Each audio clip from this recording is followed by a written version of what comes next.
Let's talk a little bit about why was it so important for the Committee of Sponsoring Organizations of the Treadway Commission to come up with this framework for internal controls? What happened in the marketplace? Well, a lot was going on, back in the early 2000s, late 1990s. Enron happened. I'd say that's the most important thing. The first thing that really got people going. It was the largest corporate fraud in American history in 2001. A year later, WorldCom happened. Once again, billions of dollars of investment capital basically just evaporated. The whole market was shaken.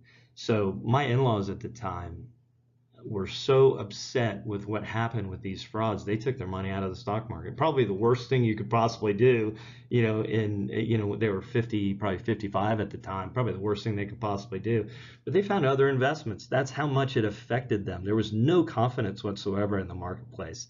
Who was putting these reports together, the financial statements, who was on the boards, who was involved in these organizations that allowed billions of dollars of fraud to occur.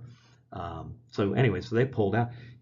I met a guy from an MBA from the University of Texas back in 2006. He had worked for Enron, and he couldn't find a job. He was an MBA from the University of Texas, played on the baseball team, was not involved in any of the shenanigans that were going on, and yet the stigma from working for Enron, he couldn't find a job. Nobody would hire him.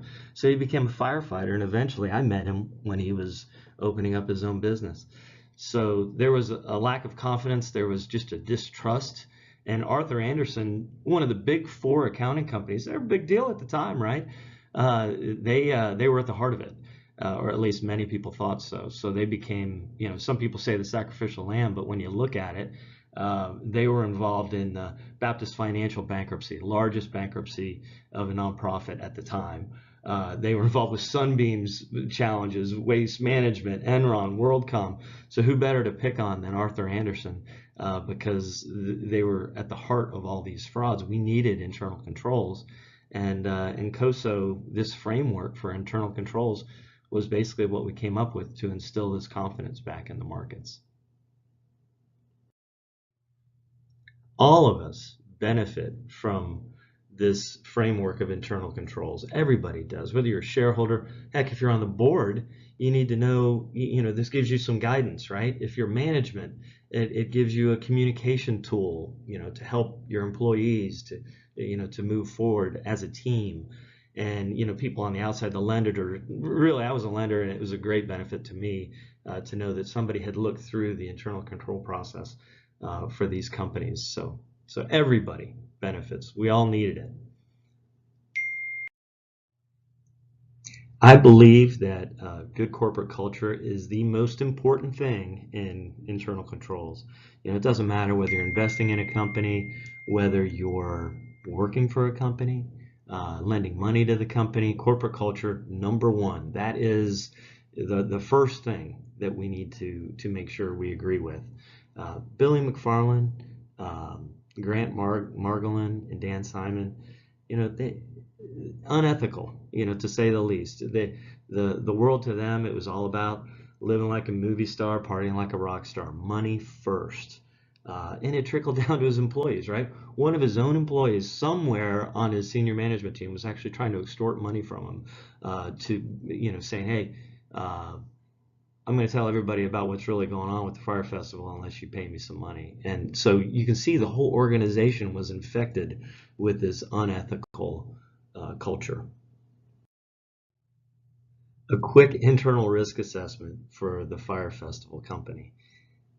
They had new personnel. They had new senior teams coming in within 2 months of this festival they were supposed to be putting on.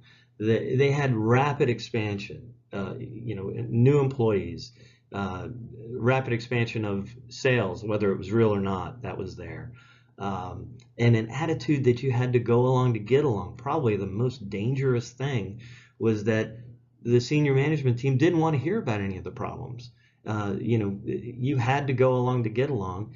And another thing that I've seen personally is that if employees feel trapped, and in this case, many of them were because they had their own money invested in this arrangement, Very dangerous situation. They were doing just about anything they could to get the Fyre Festival to go, not knowing, of course, that Billy, he was a fraudster.